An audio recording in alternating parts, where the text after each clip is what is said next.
American president Donald Trump പറയുന്നത് അദ്ദേഹം യുദ്ധം നിർത്താൻ പോവാണ്, ഇറാനുമായിട്ടുള്ള യുദ്ധം അവസാനിപ്പിക്കാൻ പോവാണ്, യൂറോപ്പിൽ വെച്ച് ഇത് സംബന്ധിക്കുന്ന എഗ്രിമെന്റ് ഒക്കെ സൈൻ ചെയ്യുമെന്നാണ്. ഒരുപാട് ഇസ്ലാമിക രാഷ്ട്രങ്ങൾ ഇതിന്റെ ഭാഗമായിട്ട് സപ്പോർട്ട് ചെയ്തിട്ടുണ്ട്. Saudi, Oman, Pakistan, Jordan, Egypt തുടങ്ങിയ രാജ്യങ്ങളൊക്കെ ഈ ഒരു ഒത്തുതീർപ്പിലേക്ക് എത്തുന്നതിൽ സപ്പോർട്ട് ചെയ്തു എന്നൊക്കെ പറഞ്ഞുകൊണ്ട് ഒരു പോസ്റ്റ് അദ്ദേഹം ഇട്ടു. അത് കഴിഞ്ഞിട്ട് അദ്ദേഹം മാധ്യമങ്ങളോടും പറഞ്ഞിട്ടുണ്ട് ഈ ഒരു യുദ്ധം അവസാനിപ്പിക്കാൻ പോവുകയാണ് എന്ന്. സോ എന്താണ് പെട്ടെന്ന് ട്രംപിന് സംഭവിച്ചതെന്ന് ചോദിച്ചാൽ, കഴിഞ്ഞ 2-3 ദിവസം മുമ്പ് ട്രംപ് പറഞ്ഞത് ഇറാനെ തീർത്ത് കളയും എന്ന് പറഞ്ഞു. ഇന്നലെ കൂടി പറഞ്ഞു ഇന്ന് ഇറാനെ തീർത്ത് കളയുമെന്ന്. ഭയങ്കരമായ ആക്രമണം 2 ദിവസം അമേരിക്ക ഇറാനിൽ നടത്തി എന്നതും ശരിയാണ്. ജനങ്ങളെ വളരെയധികം ഈ ആക്രമണങ്ങൾ ബാധിച്ചിട്ടുണ്ട്. മാരകമായ ബോംബാക്രമണമൊക്കെ നടന്നിരുന്നു. പക്ഷേ ഇപ്പോൾ രണ്ട് കൂട്ടരും ഇത് അവസാനിപ്പിക്കുന്നതിനെ കുറിച്ച് ഗൗരവത്തിൽ ചിന്തിക്കുകയാണ്. 2 കാരണങ്ങളാണുള്ളത്. ഒന്ന്, യുദ്ധം നീണ്ടുപോവുകയാണെങ്കിൽ അത് അമേരിക്കയും ബാധിക്കും എന്നുള്ളത്. മറ്റൊന്ന്, ഒരുപാട് രാജ്യങ്ങളുടെ ഭാഗത്ത് നിന്ന് എതിർപ്പുകൾ നേരിടേണ്ടി വരികയാണ്. ഇപ്പൊ അമേരിക്ക തന്നെ 2 ദിവസം മുമ്പ് നടത്തിയ ഒരു ആക്രമണത്തിൽ ഒരു കപ്പലിലുണ്ടായിരുന്ന ഉദ്യോഗസ്ഥർ മരണപ്പെടുന്ന സ്ഥിതി ഉണ്ടായി. അത് ഇന്ത്യക്കാരായിരുന്നു. അപ്പോൾ ഇറാനിൽ നിന്ന് എണ്ണ കൊണ്ടുപോകുന്ന ഒരു കപ്പലിനെയാണ് അമേരിക്ക ആക്രമിച്ചത്. അത് അമേരിക്കയുടെ മേൽ വലിയൊരു ആരോപണം ഉയരുന്നതിന് കാരണമായിട്ടുണ്ട്. വലിയ പ്രതിഷേധം ഉണ്ടായിട്ടുണ്ട്. ഇന്ത്യയുടെ ഭാഗത്തു നിന്ന് പ്രതികരണം ഉണ്ടായിട്ടുണ്ട്. യുദ്ധത്തിൽ അമേരിക്ക യുദ്ധക്കുറ്റം ചെയ്തു എന്ന തരത്തിൽ ഉൾപ്പെടെ ട്രംപിനെതിരെ ആരോപണങ്ങൾ വന്നിരിക്കുകയാണ്. എന്ന് വെച്ചാൽ നിരായുധരായ മനുഷ്യരെ ആക്രമിക്കുക എന്ന് പറയുന്നത് യുദ്ധക്കുറ്റമാണ്, മനുഷ്യാവകാശ ലംഘനം ആരോപിക്കപ്പെടുകയാണ്.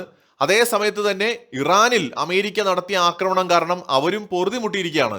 എത്ര കാലം ഇതിങ്ങനെ നീണ്ടുപോകും എന്ന ചർച്ച ഇറാനിൽ തുടങ്ങിയിരിക്കുകയാണ്.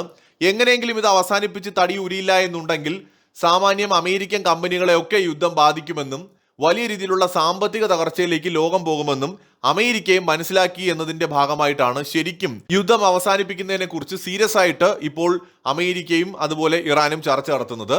സോ ചിലപ്പോൾ സർപ്രൈസിംഗ് ആയിട്ട് വൈകാതെ തന്നെ യുദ്ധം അവസാനിക്കാനുള്ള എല്ലാ സാധ്യതയും നമ്മുടെ മുമ്പിലുണ്ട്. ഒരുപാട് കാലം ഇത് തുടരാൻ കഴിയില്ല. ഇസ്രയേലിന് വേണ്ടിയിട്ട് ഇനിയും വലിയൊരു റിസ്ക് എടുക്കാൻ പ്രസിഡന്റ് ട്രംപ് തയ്യാറാകുമെന്ന് തോന്നുന്നില്ല. ഇറാന്റെ ആണവ പ്രോജക്റ്റ് തൽക്കാലത്തേക്ക് നിർത്തിവെക്കാനുള്ള സാധ്യതയും ഒക്കെ നിലവിലുണ്ട്. ഇറാനെ സംബന്ധിച്ചിടത്തോളം അമേരിക്കയും സഖ്യകക്ഷികളും തടഞ്ഞു വച്ചിരിക്കുന്ന $24 ബില്യൺ തിരിച്ചു കിട്ടുക എന്നുള്ളതാണ് ഇറാന്റെ ഏറ്റവും വലിയ ഡിമാൻഡുകളിൽ ഒന്ന്. പകുതി തുകയെങ്കിലും ചർച്ചകളോടൊപ്പം തന്നെ തിരിച്ചു നൽകണമെന്നും ബാക്കി തുക യുദ്ധം നിർത്തുന്ന മുറയ്ക്ക് തിരികെ നൽകണമെന്നുമാണ് ഇറാൻ ആവശ്യപ്പെടുന്നത്. ഇത് ഇറാൻ അവരുടെ സാമ്പത്തിക നഷ്ടങ്ങൾ മറികടക്കാൻ ഈ തുക ഉപയോഗിക്കാൻ കഴിയുമെന്ന് അവർ കണക്കുകൂട്ടുന്നുണ്ട്. ഇറാന് മേലുള്ള കടുത്ത സാമ്പത്തിക എണ്ണ ഉപരോധങ്ങൾ അമേരിക്ക ചിലപ്പോൾ ഭാഗികമായോ പൂർണ്ണമായിട്ടോ ഈ ഒരു യുദ്ധത്തിന്റെ അവസാനം ഒരു എഗ്രിമെന്റ് സൈൻ ചെയ്യുമ്പോൾ മാറ്റി കൊടുത്തേക്കാം. ഇറാൻ തുറമുഖങ്ങൾക്ക് ചുറ്റുമുള്ള US നാവിക ഉപരോധവും ചിലപ്പോൾ അവസാനിപ്പിച്ചേക്കും. ഇറാന്റെ ബാലിസ്റ്റിക് മിസൈൽ പ്രോഗ്രാമും ആണവായുധ നിർമ്മാണ പ്രോജക്റ്റും ഏത് രീതിയിലാണ് കൈകാര്യം ചെയ്യുക എന്നതിൽ ഇപ്പോഴും ഒരു വ്യക്തതയില്ല. ഇറാന്റെ പക്കലുള്ള ഉയർന്ന തോതിൽ സമ്പുഷ്ടീകരിച്ച യുറേനിയം നശിപ്പിച്ചു കളയുക എന്നുള്ള ഒരു ഡിമാൻഡ് അമേരിക്കയ്ക്കുണ്ട്. അവർ ഒരിക്കലും അണുബോംബ് നിർമ്മിക്കില്ല എന്ന ഒരു ഉറപ്പ് കൂടി അമേരിക്ക ആവശ്യപ്പെടുന്നുണ്ട്. ഇറാനെ സംബന്ധിച്ചിടത്തോളം ഒരു എഗ്രിമെന്റ് ഉണ്ടാവുകയാണെങ്കിൽ ചൈനയും റഷ്യയും കൂടി ഞങ്ങളുടെ കൂടെ നിൽക്കണം. അമേരിക്കയും ഇസ്രയേലും ഇനി ഒരിക്കലും ഇത് ലംഘിച്ചുകൊണ്ട് ഞങ്ങളെ ആക്രമിക്കില്ല എന്ന ഉറപ്പ് വേണം എന്നുള്ള ഒരു കാര്യം ഇറാൻ മുന്നോട്ട് വയ്ക്കുന്നുണ്ട്. ലോകത്തിലെ എണ്ണക്കടത്തിന്റെ പ്രധാന പാതയായ ഹോർമുസ് കടലിടുക്കിൽ ഇറാൻ ഏർപ്പെടുത്തിയ നിയന്ത്രണങ്ങൾ ഒഴിവാക്കി കപ്പൽ ഗതാഗതം പൂർണ്ണമായി സുരക്ഷിതമാക്കാൻ തയ്യാറാകണം എന്നൊരു ഡിമാൻഡ് അമേരിക്ക മുന്നോട്ട് വയ്ക്കാം. അതനുസരിച്ച് ഇറാൻ അതിന് തയ്യാറാകേണ്ടി വരും. ഈ യുദ്ധം കാരണം ആഗോളതലത്തിൽ എണ്ണവില കുതിച്ചുയരുകയും വിപണികളെ ബാധിക്കുകയും ചെയ്തിരുന്ന ഒരു സാഹചര്യത്തിൽ യുദ്ധം അവസാനിപ്പിക്കുന്നത് വഴി ആഗോള എണ്ണവില നിയന്ത്രിക്കുവാനും ഗൾഫ് രാജ്യങ്ങളെ അടക്കം ബാധിച്ചിരിക്കുന്ന സാമ്പത്തിക പ്രതിസന്ധിയെ മറികടക്കാനും സാധിക്കുമെന്നും കണക്കാക്കുന്നു. അപ്പൊ ഇതിപ്പോൾ നിലവിൽ മൊത്തത്തിൽ ചർച്ച ചെയ്തിട്ട് എല്ലാവരുടെയും നല്ലതിന് ഇത് തൽക്കാലം നിർത്തുന്നതാണ് നല്ലത് എന്നൊരു ധാരണയിലേക്ക് എത്തിയിട്ടുണ്ട്.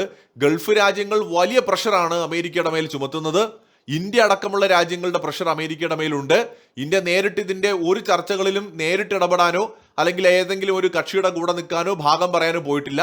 പക്ഷേ ഇന്ത്യ ഒരേ സമയം യുദ്ധം അവസാനിപ്പിക്കാൻ പ്രഷർ ചെലുത്തുന്നുണ്ട്. അത് അമേരിക്കയുടെ മേലും ചെയ്യുന്നുണ്ട്, ഇറാന്റെ മേലും ചെയ്യുന്നുണ്ട്. ഇത് ചൈനയുടെ ഭാഗത്തു നിന്നുണ്ടാവുന്നുണ്ട്, യൂറോപ്യൻ രാജ്യങ്ങളുടെ ഭാഗത്തു നിന്നുണ്ടാവുന്നുണ്ട്. അവരും ഈ യുദ്ധം നീട്ടിക്കൊണ്ടുപോകാൻ ആഗ്രഹിക്കുന്നില്ല. കാരണം ഈ യുദ്ധം നീണ്ടുപോയാൽ ഏറ്റവും അധികം ബാധിക്കുന്നത് യൂറോപ്യൻ രാജ്യങ്ങളെയും ഇന്ത്യയെയും ചൈനയെയും ജപ്പാനെയും ഒക്കെയാണ്. കാരണം ഏറ്റവും അധികം എണ്ണ ഇറക്കുമതി ചെയ്യുന്ന രാജ്യങ്ങളാണ് പ്രതിസന്ധിയിലായി പോകുന്നത്. ഓൾറെഡി യുക്രൈൻ യുദ്ധത്തിൽ പെട്ടുകിടക്കുന്ന യൂറോപ്പിന് വലിയ എണ്ണ പ്രതിസന്ധി ഉണ്ട്. ഈ ഒരു ഇറാൻ ഇസ്രായേൽ യുദ്ധം തുടങ്ങിയതിലൂടെ അവിടെ നിന്ന് കിട്ടാനുള്ള എണ്ണയും കൂടി കിട്ടാത്തൊരു സ്ഥിതി ഇപ്പോൾ ഉണ്ടായിരിക്കുകയാണ്. അപ്പോൾ അതുകൊണ്ട് വലിയ പ്രഷർ അമേരിക്കയുടെ മേലുണ്ട്. യുദ്ധക്കുറ്റം പോലുള്ള ആരോപണങ്ങൾ പൊങ്ങി വരുന്നു. അപ്പൊ അമേരിക്കയ്ക്കും ഒരുപാട് കാലം യുദ്ധം നീട്ടിക്കൊണ്ടുപോകാൻ ഇനി കഴിയില്ല എന്നൊരു സ്ഥിതിയുണ്ട്. ഇറാനെ സംബന്ധിച്ചിടത്തോളം വലിയ ആക്രമണങ്ങളാണ് അമേരിക്കയുടെ ഭാഗത്തു നിന്നുണ്ടായത്.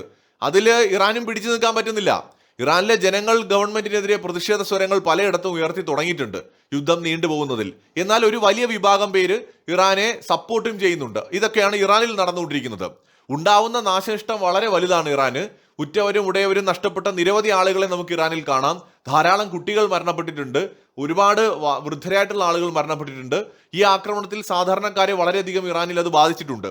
ഇതേപോലെ തന്നെയാണ് ഇറാന്റെ തിരിച്ചടിയിൽ ഗൾഫ് രാജ്യങ്ങൾ വലിയ പ്രതിസന്ധി നേരിടുകയാണ്. അവരുടെ എക്കണോമിയൊക്കെ വളരെയധികം അത് ബാധിക്കുകയാണ്. അപ്പൊ അതുകൊണ്ട് ഇത് എങ്ങനെയെങ്കിലും തീർത്ത് സംഗതി അവസാനിപ്പിച്ചു പോകേണ്ടത് സത്യത്തിൽ ലോകരാജ്യങ്ങളുടെ ആവശ്യമായി മാറിയിരിക്കുകയാണ്. അവിടെയാണ് ഇതിന്റെ ഒരു അന്ത്യം ഇപ്പോൾ നമുക്ക് കാണാൻ കഴിയുന്നത്. ഇതോടെ എല്ലാം തീർന്നാൽ മതിയായിരുന്നു. അത് ഇന്ത്യക്കും ആവശ്യമാണ്. ഇന്ത്യയുടെ എക്കണോമിക് ഗ്രോത്തിന് ഇത് അവസാനിക്കേണ്ടത് വളരെ അത്യാവശ്യമാണ്.